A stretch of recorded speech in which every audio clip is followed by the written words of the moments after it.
Hello and welcome here. It was a major risk for the DCEU to follow Suicide Squad with the peculiar sequel reboot simply titled The Suicide Squad, but Joker made the largest risk for the movie pay off.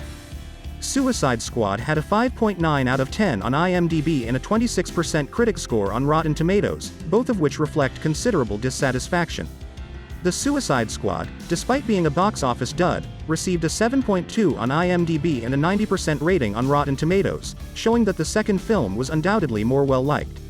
With sharper humor that connected in a more constant tone throughout, hiring James Gunn to write and direct the film completely transformed its vibe.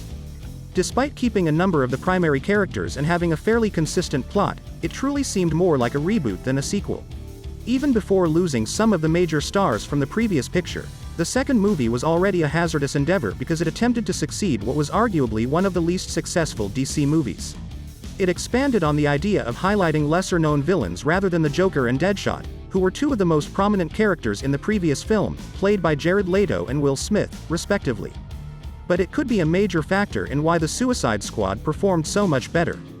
Suicide Squad has received some criticism for failing to develop the lesser-known characters while the tale was intended to be about a motley crew of disposable nobodies and the Joker, arguably the most well-known DC villain. Many of their opening remarks were skimmed through and hurried, failing to make an impression on the audience. The Joker-centered plot of Suicide Squad was detrimental to the film, but it provided plenty of possibility for improvement in the reboot. Leto's portrayal of the Joker in Suicide Squad was viewed as one of the worst movie interpretations of the iconic character and did not meet with much success. The Suicide Squad ultimately benefited from this Joker's failure, even though it wasn't entirely his fault given that most of the character's growth is said to have been deleted from the initial David Ayer cut.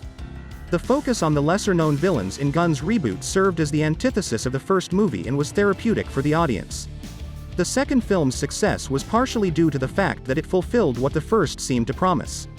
Even though DC still has a lot of opportunity to grow in the cinematic world, recent achievements in HBO Max series like Peacemaker demonstrate that the corporation is taking note and making some necessary adjustments. The Suicide Squad succeeded in part because the plot allowed for character development and interpersonal relationships, which enhanced the overall appeal of the narrative and allowed it to learn from the mistakes of the first movie. Everything came to a satisfying conclusion that didn't feel like it was just thrown in.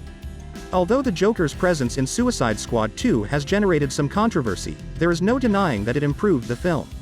Please like this video and subscribe to my channel. See you soon.